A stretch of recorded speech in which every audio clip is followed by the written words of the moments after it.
Okay, welcome everybody to the American Center here at the Chennai U.S. Consulate. And we're here today for a student visa information session. This is the first of 4 information sessions that we'll be doing here at the Chennai Consulate. And we have a pretty good turnout here. I'm glad to see so many people. I'd like to take a moment to welcome everybody watching at home on the Facebook Live. I'll be honest, it's my first time ever doing a Facebook Live, either personally or professionally, so I want to give a thanks to the technical crew who's assisting with that. For those of you who are watching at home, you'll see a number at the bottom of your screen that you can participate as well as listen. You can send us your comments or your questions via WhatsApp, or if you don't have WhatsApp, you can just leave a comment for us on the Facebook, and we will do our best to respond in due course. All right. For those of you who are here, please feel free to interrupt with questions at any time. There will be a designated time at the end of the presentation for questions. So if it's not anything that's particular to you, you may want to wait for the entire presentation to see if your question is answered in due course. So the purpose of today's presentation is to talk you through how to apply for a U.S. visa. And I'm not sure if any of you read the Times of India. I was just reading yesterday's Times of India. There was a blurb in there, and this is a key point that we tried to put out well in advance, is that it is very important to apply for your student visa well in advance of your matriculation date, of your date of studies at your university. Right now, the wait time for an interview is about 3 to 4 weeks around India, and here in Chennai, it's no different. So you want to make sure to get that interview locked in well ahead of time. So for most of you who may be going to the United States to begin the fall semester in August or September, that means you want to start that application process now so that you can get that interview in late June or July if there are any issues, and you'll be ready to fly by the end of August. All right, so this presentation is going to walk you through all of the steps that are necessary to apply for a student visa and hopefully to obtain a student visa. So, facts and figures. There are more than 1 million students, international students, who are studying in the United States. We are very proud of our study abroad programs. We are very proud of our international exchange programs. And we are very proud of the fact that we send more than 1 million students, American students, abroad every year. And we are very happy to welcome 1 million students every year to study at American institutions. 1 out of every 6 international students is from India. Which, if you do the math, that's pretty representative of the world's population. And we have more than 186,000. We have more than 186,000 students from India studying in the United States. And that's pretty remarkable if you think about it. Every day, I'm a vice consul here. Every day I talk to students who are enthusiastic and want to go and study in the United States. And it is very heartening to see the level of interest and how, as you see, it continues to grow year after year. There are 3 student visa categories, and the first, I want to take a moment and talk about each of these because they are similar in many ways, but there are critical distinctions between each category. The first category and the most common category is the F1 student visa. And this is a student visa to go for a degree-seeking program. That can be a certificate program. It can be a summer program to get some sort of certificate or certification. It can be a 2-year program like a MBA. It can be a 4-year program like any undergrad degree. Or a 4-year graduate program or a post-grad program. And we also have several, especially from India, we have hundreds and thousands of PhD candidates from India as well. All of those are typically full-time university study programs from an accredited university in the United States that will result in a degree. The second category is M1 programs. M1 programs are typically not degree-seeking programs. They're more vocational programs. And these programs range from culinary institutes to flight school. Flight school is very common. And any other type of a vocational program that helps you undertake a job or qualify you for one of many types of employment in your home country.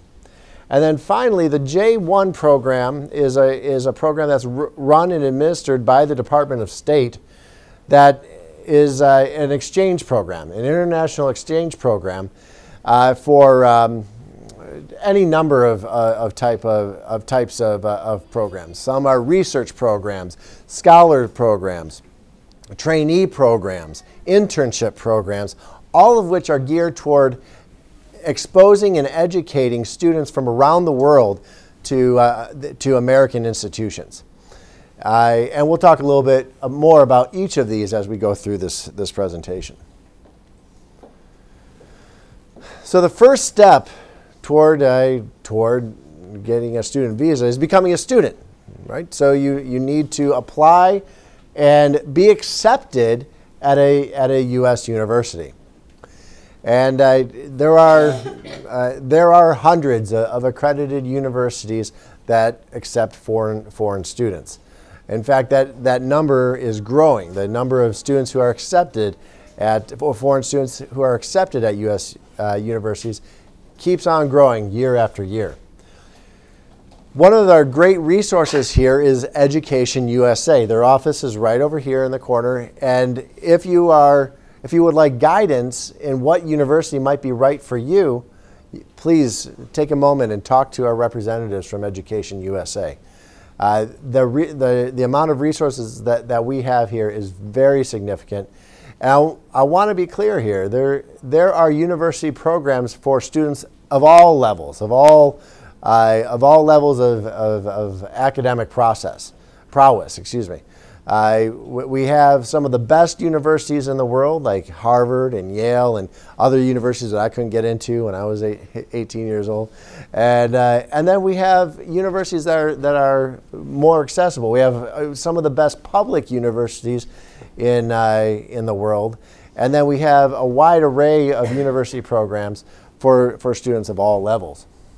When you are accepted, your school will give you an I-20 form. This is a very important form that lists your name, it lists where you're from, it lists the cost of the program, it lists how long the program will last, and whether it's a degree-seeking program or not.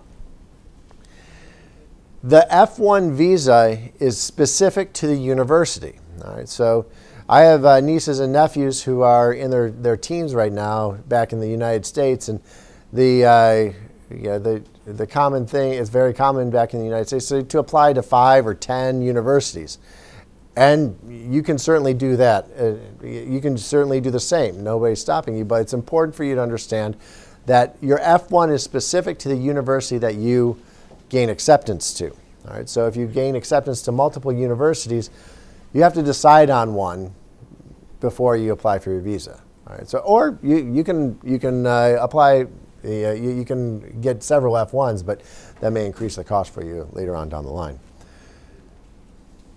So when should you apply for your visa? As I stated at the beginning, all right, if that's the main takeaway from this, if you remember nothing else from this presentation, remember this: the sooner the better. You want to get an early start to applying for your student visa because it is a somewhat complex process. The one caveat to that is that you cannot receive your visa more than 120 days before your report date. All right, but for those of you who are applying for the fall semester, don't worry about that. I mean, we're almost 120 days from the end of August as it is. So if you're looking to apply for the fall semester, start your process now. You will not be admitted into the United States more than 30 days before your report date. And that's just one of the rules. So, okay? All right, so let's talk about the visa application process. So the first process is electronic. It's web-based. You log on to ustraveldocs.com/in for India. You go on there, you'll create a user account, and then you'll begin to fill out your application. We call that the SEAC. I honestly don't know what that stands for. I can't remember. But it's the form number is DS-160, but it's an electronic form. We used to have a DS-160 that was paper-based. We probably still have those locked in a closet somewhere downstairs, but all of the applications these days are web-based, and you access the application by going on www.ustraveldocs.com. You pay your visa application fees. You pay your fee via electronic fund transfer. You can pay your fee via mobile phone, or there are more than 1,800 Axis and Citibank branches around India that will accept cash payment. And you can find the instructions for that on the website. This is very important. There are two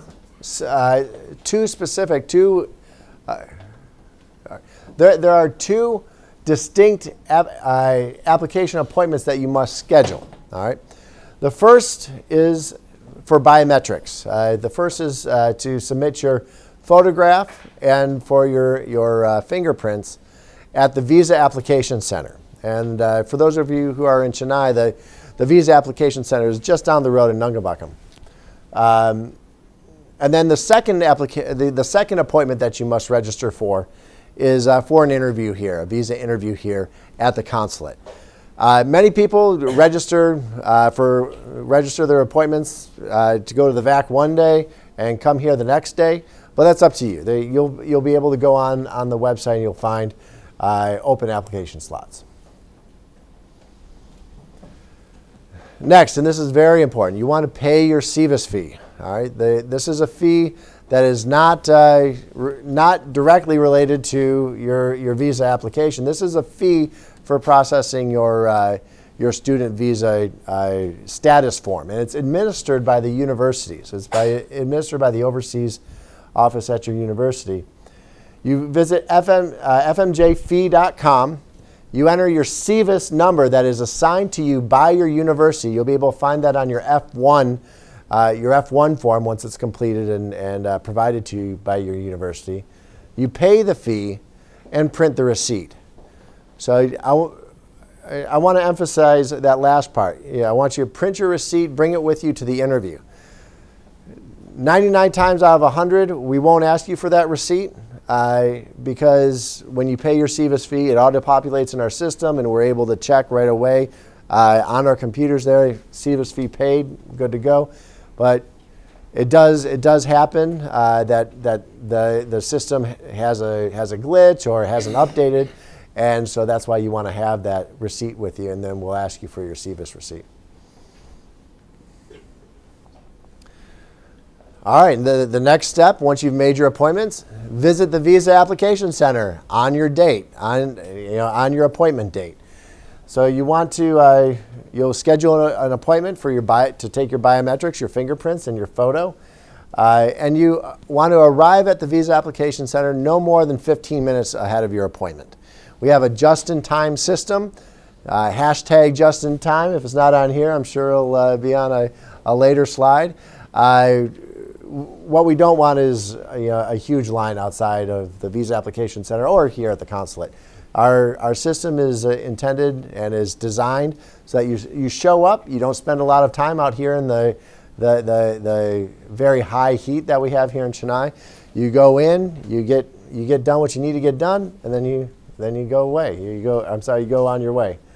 So, all right, then the next day or at your next appointment, you come here to the consulate, and you bring these documents to your interview. You bring your appointment letter. You bring a valid passport. You bring the barcode page of your visa application form. That's the DS-160 or the SEAC that I talked about earlier. You bring your SEVIS receipt.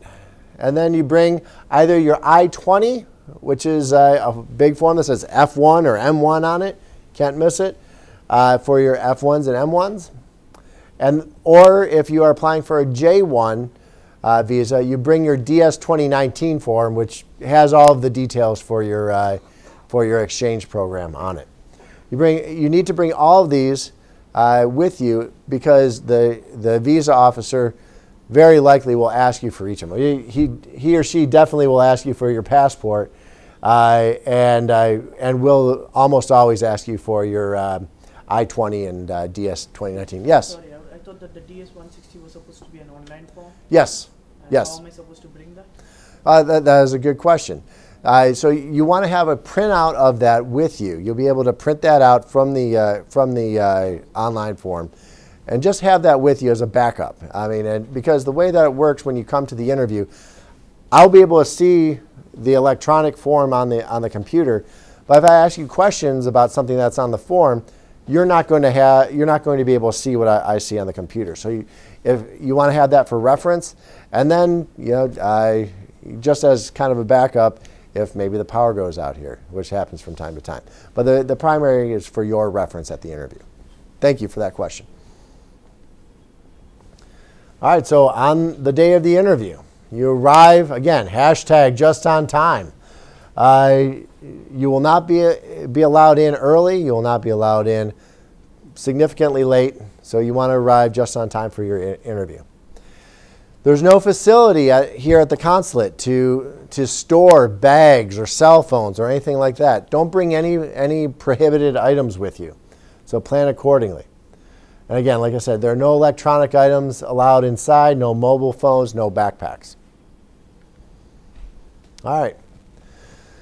So what happens when you get here? You'll walk through security outside at the gate. You'll come in. And the first window that you'll go to is the fingerprint window, and it's called Window 18. You'll go and you'll submit your fingerprints. You'll put your hand on the screen, and that verifies your fingerprints, tells us that you are the person who showed up at the VAC, who verified your application. You are who you say you are. And then next, you'll proceed from there. You'll get in line, and you'll ultimately be interviewed by a consular officer. You might be interviewed by me, or you might be interviewed by one of 25 people like me. All right. And that will happen downstairs in the visa lobby.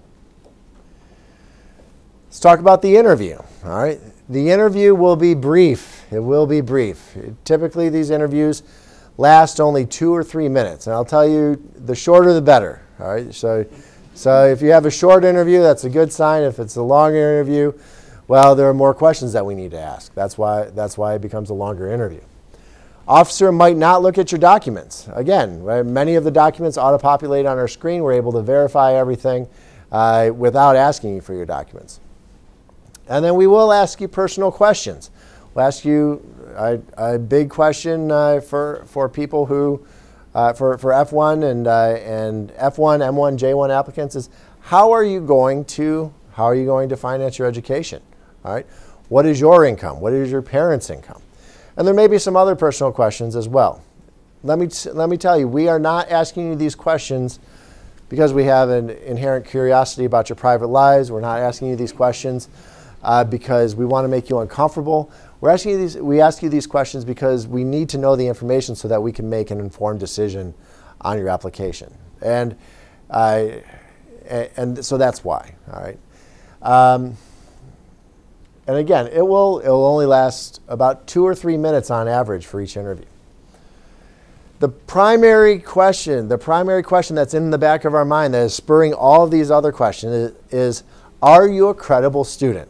All right, that is that's quite frankly all I want to know. All right, are you a student that is going there to enhance your knowledge and to gain new skills and to come back here to India and apply the exposure that you've had in a trade or in academia or in higher learning here?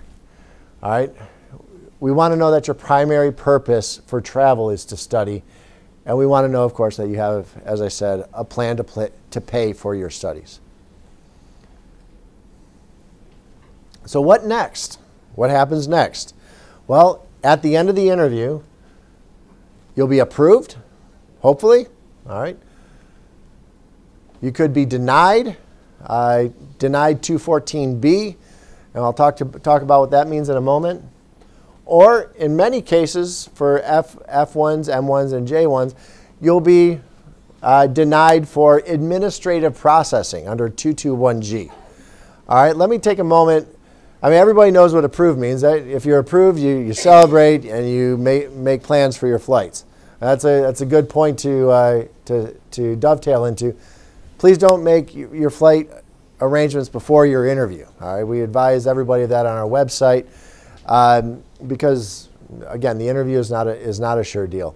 So don't go buying plane tickets or buying books or buying an apartment in Santa Monica before you have your interview. All right. But if you're approved, you celebrate, you make your plans, and then you head out. But if you're denied 214B, all right, so that means that for one of a number of reasons, the visa officer has decided that you do not meet the requirements for a U.S. visa at this time. All right, that at least you have not demonstrated, you have not met the requirements to demonstrate that you are not an intending immigrant or that you qualify for the visa category that you've chosen. All right.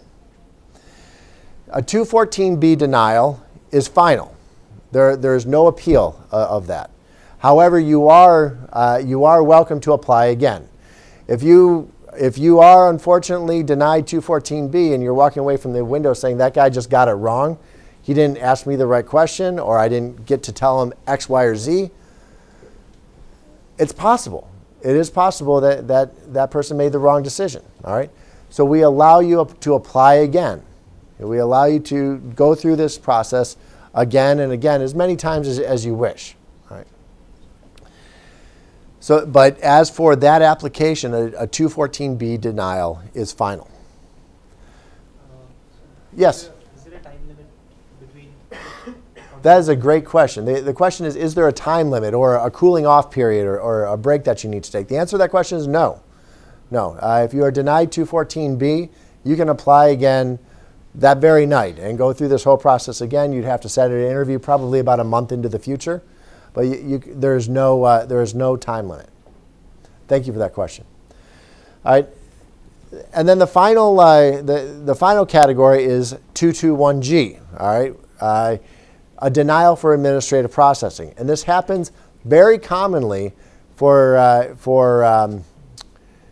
student visa applicants, and it's not a bad thing. It's not a final decision. Basically, what that means is that the visa officer needs more information before making a final decision whether to approve or deny your application. In many cases, this could be for for instance, if the system shows CVIS not paid and the applicant didn't bring a receipt with them, then that would be a 221G. Why? Well, because it's probably a credible student. He has a credible plan to finance the education, but there's this one administrative thing that is not present. All right, so we say 221G. Show us your CVIS payment. All right, and you can send that in via the email. We get that electronically. You don't need to come in for another interview, and then the application is approved and you go on your way. There may be several other reasons, any one of a number of reasons that you will get a 221G. In all of these cases, if you are denied 221G, you will get an email from our office. You'll get an email from our office requesting additional information that we need to process your application. All right. It could be questions about your field of study, about things that you've studied in the past, places that you've gone, or your planned itinerary. Or it might be something completely different. Bottom line is that will be processed very quickly. You'll get an email from us within a day or two after your interview, and then you can expect a final decision a couple of weeks after that. So the key takeaway from this is that 221G is not a final refusal. All right, so if you do find yourself denied 221G, it's not a bad thing. All right, it's just that we need some more information. All right, how will passport delivery work? All right, you've been approved. Congratulations. What next? Well, it usually takes us about 2 to 3 days, sometimes a little bit longer, depending on how many visas we have to process. But usually about 2 to 3 days, you'll receive an SMS or an email when your passport is ready for pickup. All right, and when you apply for your visa, when you go through the electronic application process online, you will pick how and where you want it to be picked. You want to pick up your visa when it's approved. So, one location where you can pick it up is right here at the VAC in Chennai. All right, passports and documents are delivered to 33 document pickup locations around India. In addition to that, we also have 2 services. We have the Blue Dart service, and we have a premium courier service, both of which are available for a nominal fee online. So if you don't want to go pick it up, you can have it delivered to you. Important to remember, there's a 14-day time frame to retrieve your passport from the VAC after your pickup notification. All right, so, there we go. I just talked about this a minute ago. So there's a cash-on-delivery premium delivery service. Again, it's a nominal fee, 500 rupees to have it delivered straight to you, or for the amount that is covered in your visa application fee itself, you can just have it delivered to a pickup location that's convenient for you. Okay, that basically covers it. Just a final point here. These are some reference points. USTravelDocs.com. That website has a wealth of information. It has all this information and more. Here are the call center numbers. All right, and for those of you who are not following us on Facebook, please follow us on Facebook. We put a wealth of information on there as well. Okay. All right. Yes, sir. When the student applies for the university, he transfers the financial document to them. And when he comes for visa, does he have to have some kind of proof that he's got? Because there's a question about the financial plan. Yeah. So does he have to carry some proof of funds available here? Or how is it fund the education? Okay, thank you for that question. So the question for those who are watching online is, when you come for your visa interview, do you have to have proof of your financial arrangements? It is not required, but I will say it's probably advisable to bring it with you. Anecdotally, it is rarely requested at the window. All right, but you should. I mean, yes, I would say it's advisable to have it with you in case the visa officer does want some sort of documentation of your assets. I'm sorry. Yes. Does a parent can accompany the minor student? So the question is, can a parent accompany a minor child? Generally speaking, no.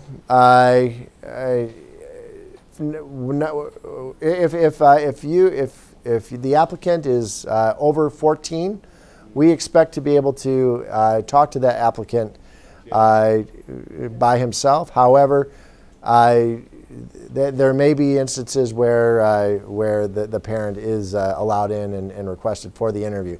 Can you speak to that? I know. Actually, what you said is yeah. correct.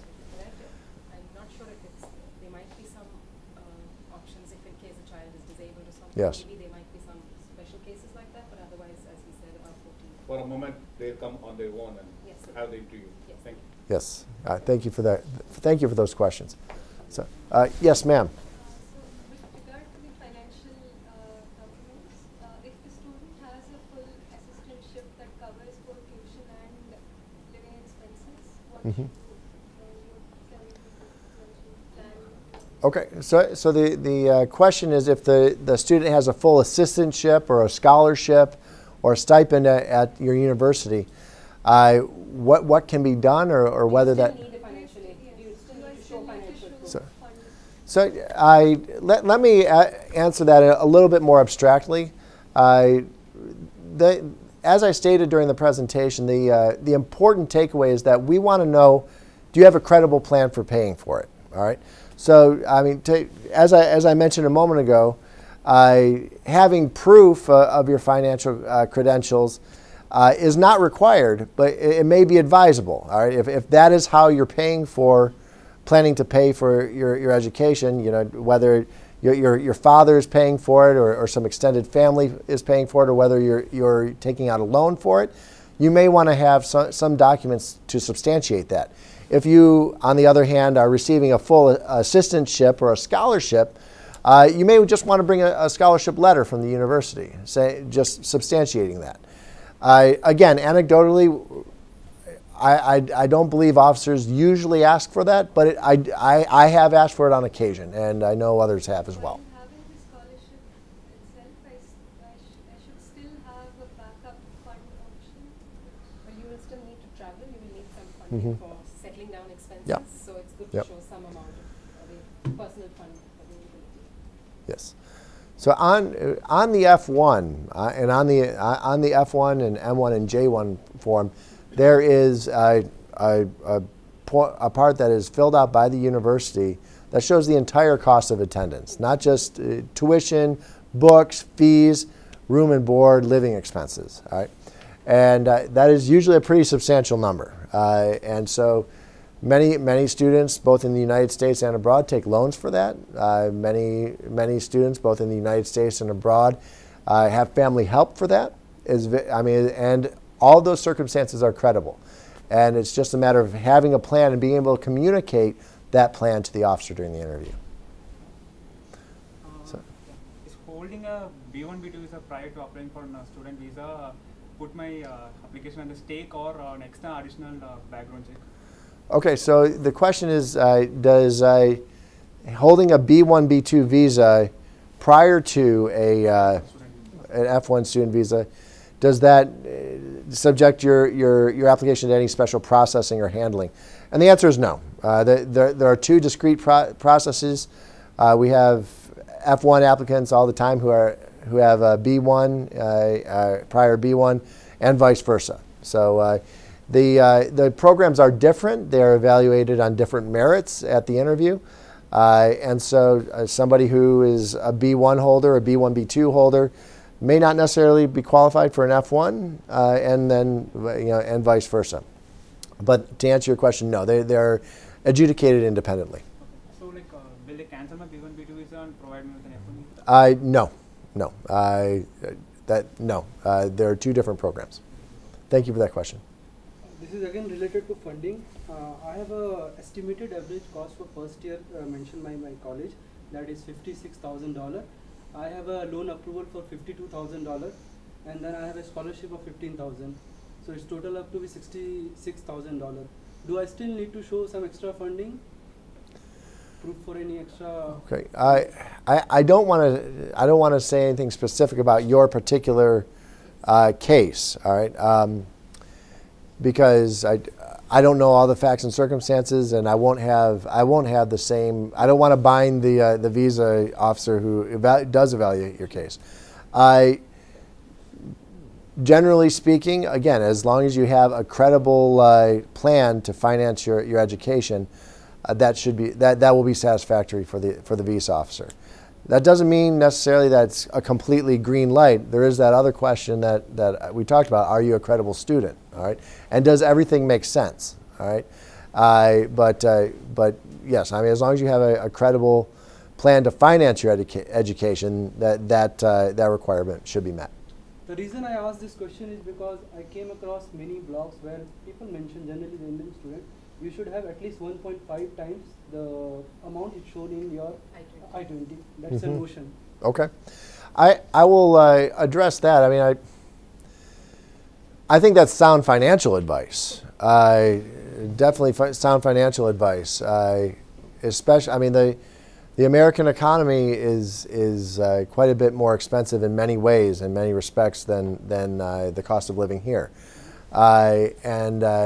And going to university is expensive. Incidental expenses can be very high, incidental expenses that are not reflected in the cost of attendance. So I think that is sound financial advice, but it is not a factor when we're determining whether yay or nay on an adjudication. Thank you. Does that answer your question? Yeah. All right, thank you. Thank you. So Another category called EB55. I'm sorry? Another visa category called EB55 where you invest about $1 million. Oh, yeah, okay, yeah. All right, that is an immigrant visa. That's handled by the folks over in Mumbai. Yeah. And it's not an NIV class. I can't speak to the specifics of that program. I'm familiar with it. It's called an investor visa. So if you're interested in that, you can log on to the Mumbai website. Indian support-india@ustravel.com. Okay, yeah, there's more information about that at USTRA. They will direct you. Yes, thank you. Yes, ma'am. As a student, can I take my son as a dependent with me? That is a good question. It depends, all right? It depends on what type of student you are, what program that you apply for. As a general rule, as a general principle, the answer is yes. If you have a minor dependent son, Minor is 14, 15 years old. Is he considered a minor? Yes, yes. However, there are there are circumstances in which the minor dependent son or daughter would not be approved, and I don't want to get into specifics on that. But as a general rule, yes, there is for each of these visa categories for F1, M1, J1, there's an F2, M2, and J2, which is dependent of the student, dependent of the scholar, dependent of the researcher. And again, this is a little bit a field of what I want to talk about here. But in those interviews, what we're looking for is there a credible relationship here? All right. And again, is the applicant going to, the applicant meaning the son or the dependent, going to be a dependent, all right, or is he or she going to work on the economy, right, which is not permitted under those visa classes. Okay. Yes. If I'm having a B1, B2 visa, and will it be cancelled and my F1 will be activated, or both will exist? This is a good question, and to repeat your question, the question was, if you have a B1, B2 visa already, will that be canceled if you're issued an F1? The answer is no. And in that case, will my B1, B2 will be valid even after my F1 gets expired? I'm sorry? Will my B1, B2 will be valid even if my F1 gets expired? Even after my F1 visa expiration, will the B1, B2 will be still... It would depend on the circumstances of the expiration of your F1.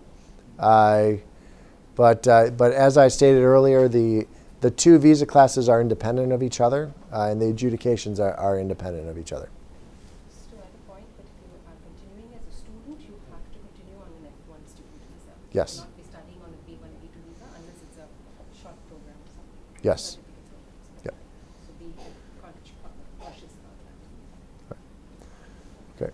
And to reiterate for those watching at home, what my associate says is that as I said, the two programs are different. Once your education ends, you cannot continue to study or stay there to engage in academic pursuits on a B1, B2 because the two are separate programs. Thanks for answering all our questions. I already graduated with a master's in 2017 from the US. Okay. I came back to India. Okay. I'm going on a PhD program for Yes. 2018. My visa, the previous one was valid till 2020. So Yes. does that mean I have to reapply, or is that still valid? You would need to reapply. Yes. Thank you. So the answer for those watching at home, or the question for those watching at home, is if you previously held an F1 visa that may still have some validity on it, can you apply for another program, maybe even at the same school, and still go back on the same visa? The answer to that question is no. You need to go through the process again. Thank you for that question. Question regarding that.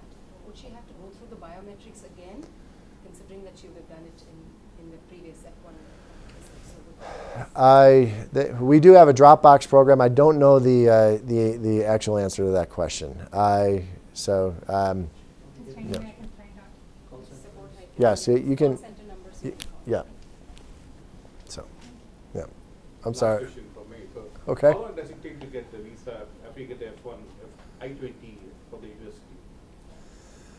Well, okay. So once you receive the I-20, so the question is, once you receive the I-20, how long does it take to get a visa? So after you receive the I-20, that's when you make your appointment. When you apply for the visa, and you make your appointment at the VAC. Right now, the waiting period, both here and throughout India, for an interview is about 3 to 4 weeks. All right. So it's about 3 to 4 weeks in order to get an interview slot. And then if you're approved, plan for about a week after that. All right? 5 weeks. So about 5 weeks. If administrative processing is required, if you are 221G and we need to know more information, you add about 3 to 4, maybe 5 weeks to that. All right? So it can be up to 8 or 9 or 10 weeks in the complex cases. So that, for planning purposes, that's why we say apply early. Apply as early as you can once you have that school approval. Thank you for that question. Yes, sir. Could you talk about the process where F1 and F2 apply simultaneously? How the visa interview happens? Okay, so the question is, if you have an F2 already and you're applying for an F1. I'm an F1. I'll be Okay. applying with my wife, F2. Okay. So how is the process for that? Okay, it depends on the specifics. I'm sorry, I need to punt on that question. So I would direct you to the call center for that. As a general rule, if I see an F2 applicant with an F1, I want to know if that individual is still pursuing a course of study. All right. If you're still pursuing a course of study, then why do you need an F2? All right. If you're not pursuing a course of study anymore, if you've either terminated your studies or you've graduated, then I'm going to cancel that F1 because that's no longer a valid visa. I'm sorry, what I meant was I am an F1 now. Yes. I will be applying with F1 and I will be applying with my wife. Okay. F2. Okay. Oh, so your wife will. Yes, absolutely. You can both apply at the same time. So the question. Thank you for clarifying. For those watching at home, is if you apply as an F1, and then your wife is applying for an F2 at the same time, can you apply at the same time? Yes. The answer is absolutely yes. Happens all the time, and you can apply and you can get an interview slot at the same time as well. Does that answer your question? Yeah. All right. Thank you. Okay. Yes, sir. If I undergraduated a few years back and I spent some time either working or studying, can that potentially lead to a 214? Longish gap, yeah. Okay. So the question is, if I completed my undergrad degree on an F1 or an M1 or J1, yes, on an F1, and then I spent some time working in the United States, can that lead to a 214B? I studied in India. Okay. For a master's. Oh, okay. I spent some time not working or neither working or studying. Could that potentially? Oh, okay. Okay. So you're not talking about working in the United States after completing an F1. Okay. It depends on the circumstances. I know that's a tough answer. So the question for those at home is, if I studied maybe my undergraduate or even a master's course, and then stopped studying, and then went and worked for a while, will that lead to a 214B? Was that your question? I completed my studies. Okay. Worked for a while and then there was a gap. Okay. Could the gap lead to a 214? The answer is it could. It could. If there's no good reason for the gap. All right. So, but it doesn't have to. It's not necessarily. All right. So again, the questions that we fall back to is this a credible student? All right. Is this a credible student? And does the person have a credible plan to pay for it. All right. So let me give you two hypotheticals to illustrate. All right.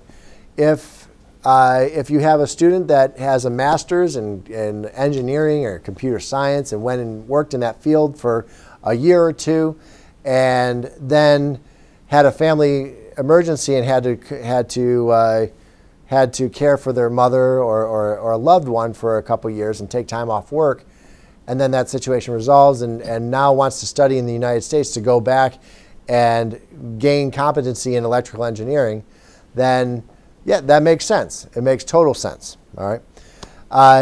If on the other hand you have somebody who gets a degree in electrical engineering and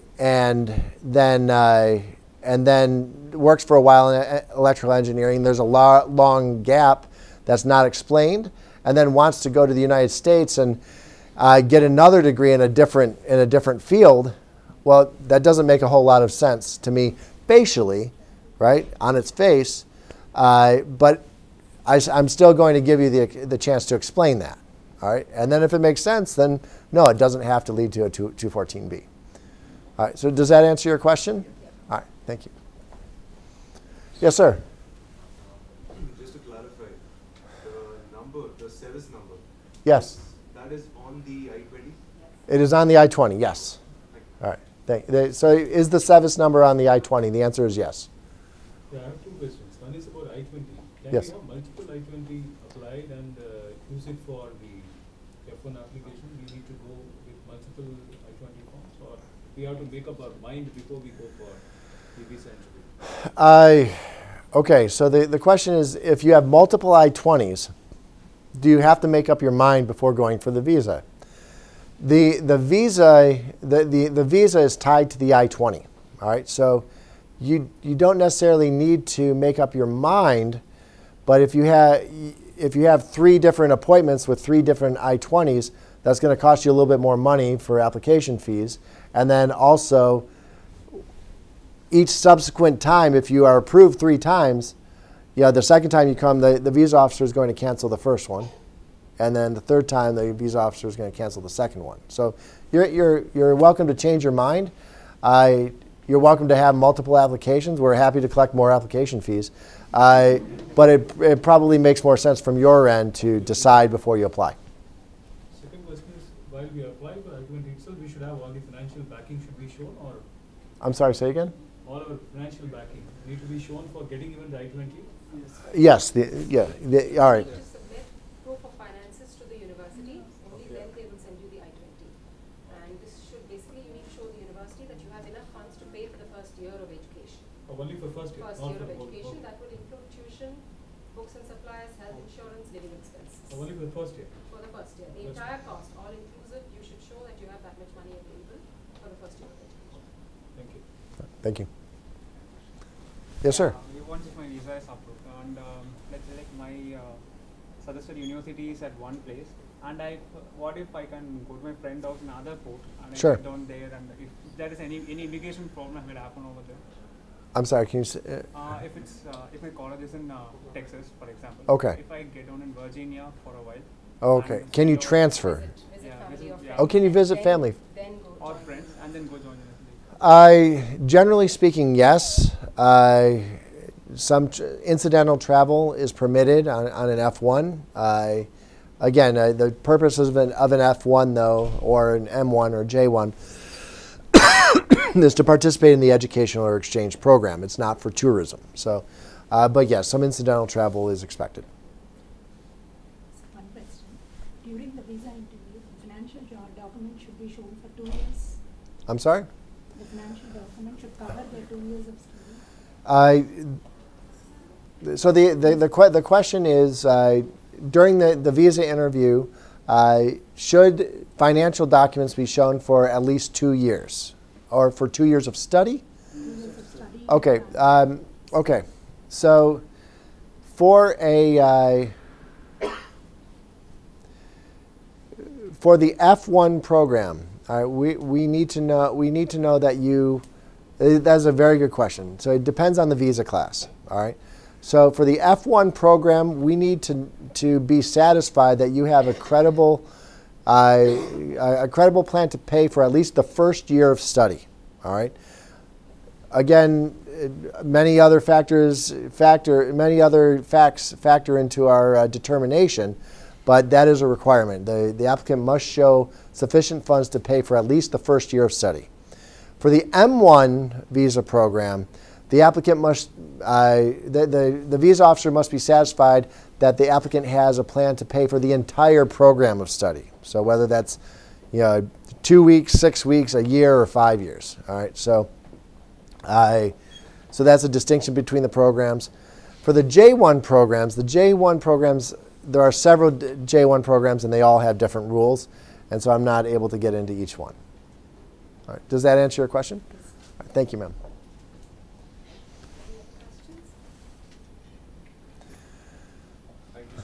Okay, well, thank you. Thank you all for coming and taking the time. Do we have any questions from our friends online? Well, there's no questions from online. Oh, okay. All right. Announcement from Education USA. Okay, yes.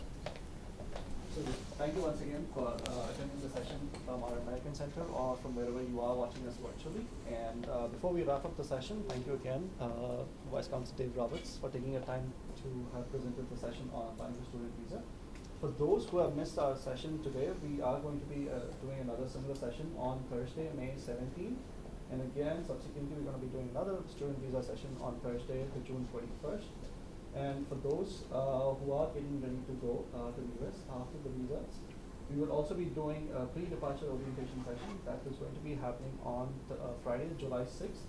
And for details on registration, I would recommend you to go to our website, usief.org.in, or you could also follow our Facebook page, Education.